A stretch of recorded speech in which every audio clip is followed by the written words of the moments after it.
E já estamos de volta, é bom demais estar com vocês. Estamos ao vivo, minha gente, ao vivo para todo o Brasil, com a graça de Deus. Essa é a Rede Século XXI, sempre trazendo temas muito atuais, que necessitam de reflexão, de informação, de aprofundamento. E sempre, claro, trazendo grandes profissionais, como hoje que a gente está recebendo carinhosamente o Dr. Jefferson Moreira, ele que é médico neurocirurgião. O assunto de hoje é Parkinson. Doutor, assim, junto com o Parkinson, quais outras doenças que podem pegar carona, digamos assim, carona com o Parkinson? A partir do momento que a gente tem uma perda de massa muscular e uma instabilidade postural, como a gente falou, as fraturas decorrentes das quedas, né? E toda a questão da biomecânica. Entendi. Então, por exemplo, o paciente vai ficar com aquela kinesiofobia, com medo de caminhar, musculatura de coxa vai enfraquecer, ele pode ter mais artrose de joelho, né? Ele pode ter instabilidade de quadril, né? A partir do momento que ele vai ficar sem movimentação de membro inferior, membro superior, ele vai ter um enfraquecimento de deltoide, ele pode ter mais tendinite de ombro, né? Então, toda essa questão, a questão da falta dos neurotransmissores, a dopamina, depressão, né? Numa fase mais avançada, a questão da falta da acetilcolina, a demência. Então, são doenças que não são obrigatórias. Não quer dizer que obrigatoriamente um parkinsoniano vai ter, mas pela própria história natural da doença, podem ocorrer sim.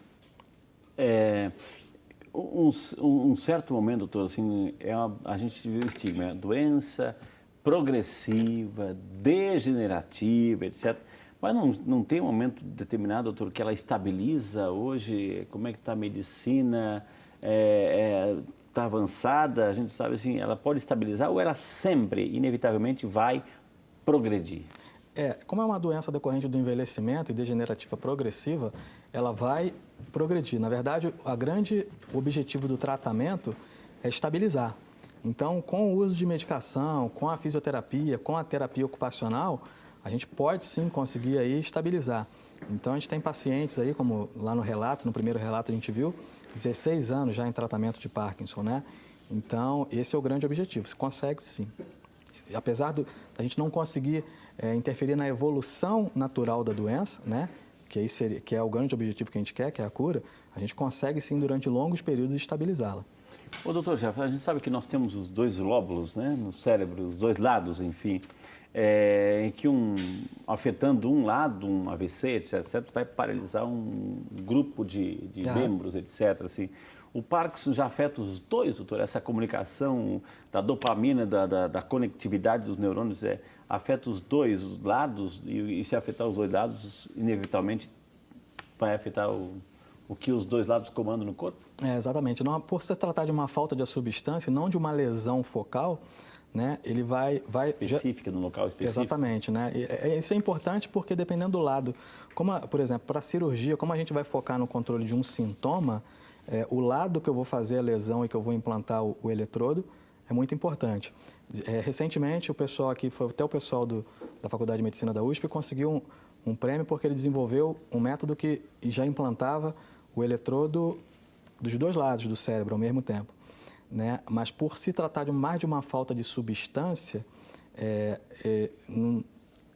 pode-se dizer que compromete o encéfalo como um todo. Entendi. Doutor, a gente sabe que o Parkinson, o fato de ser essa doença degenerativa, assim, existem os fatores genéticos aí, sim, doutor, mas os fatores, existem alguns fatores ambientais, né? E se existem, quais seriam? O que seriam esses fatores?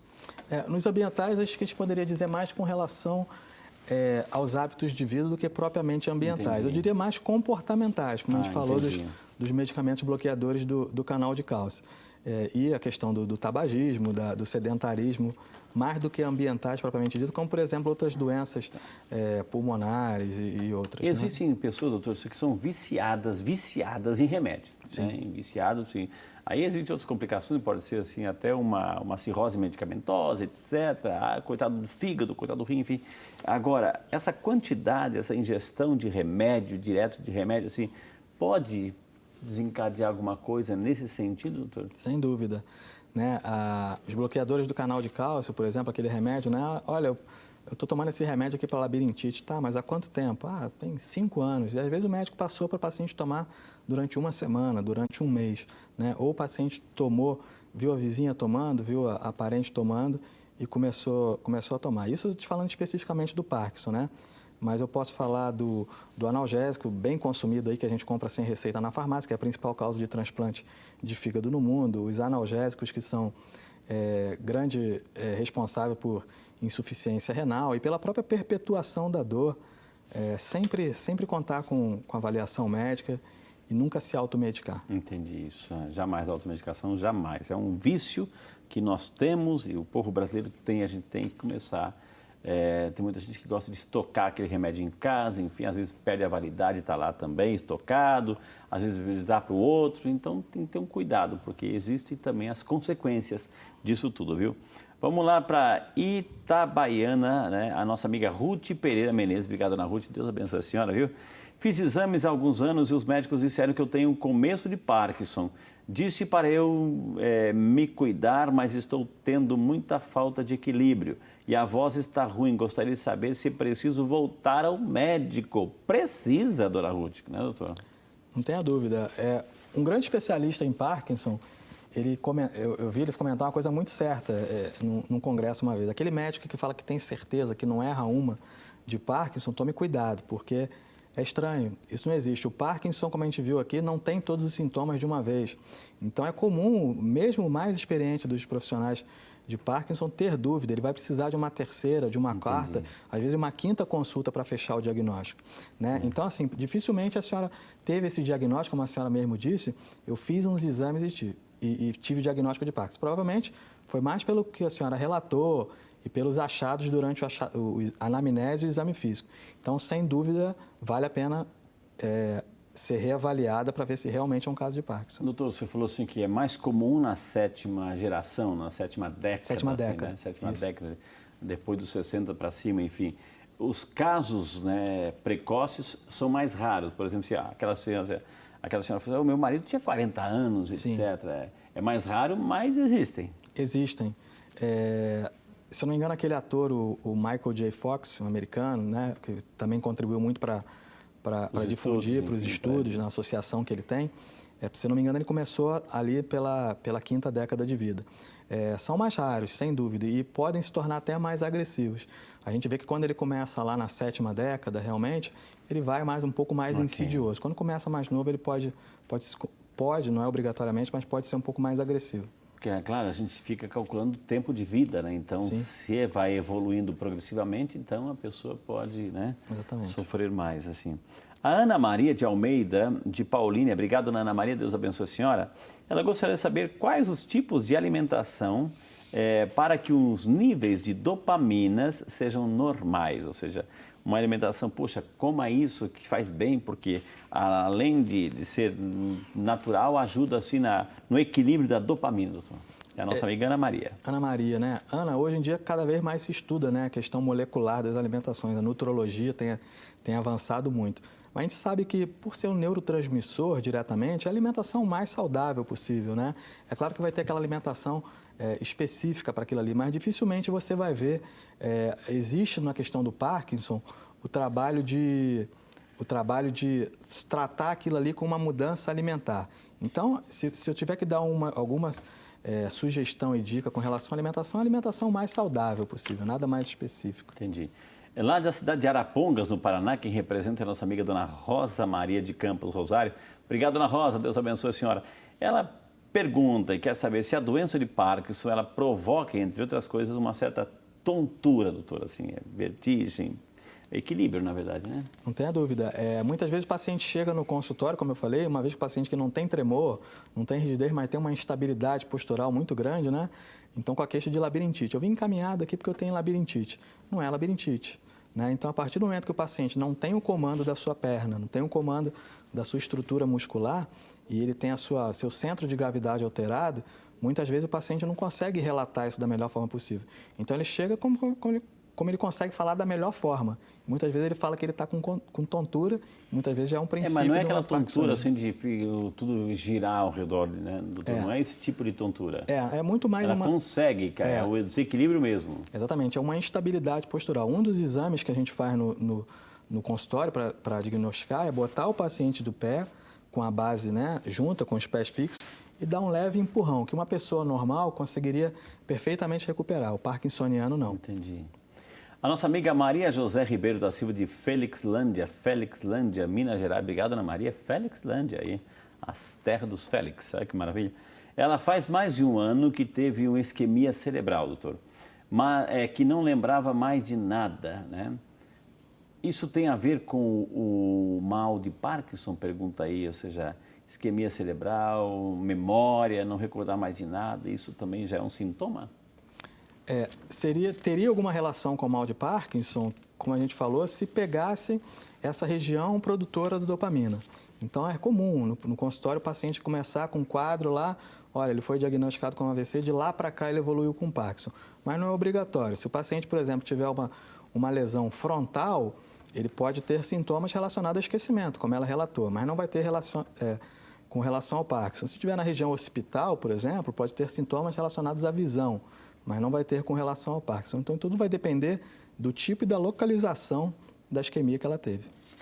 Doutor, aqui, nessa situação, nessa atual situação de quem tem o Parkinson, doutor, assim, o fato assim, de exercícios, tem muita gente perguntando assim, exercícios na água ajudam também o fato, né, diz que o exercício na água, andar de bicicleta ou fazer, isso ajuda também assim, no controle dos movimentos? Doutor? Ajuda muito, né? A gente sempre que possível, nem todo mundo vai ser capaz, às vezes o paciente tem alguma restrição cardiológica ou até ortopédica, mas a hidroginástica é excelente, o paciente vai ter não vai ter um impacto tão grande por causa Evitar fazer sozinho, doutor? Sempre, né? Porque sempre com o profissional. A questão do desequilíbrio, você pode cair, pode, né, afogar, né? Exatamente. Então, assim, sempre que possível, e eu vejo que o paciente tem a possibilidade, a hidroginástica ele não vai ter impacto, a resistência da água funciona de certa forma como uma musculação, né? Tem toda a questão lúdica, normalmente a hidroginástica ele vai fazer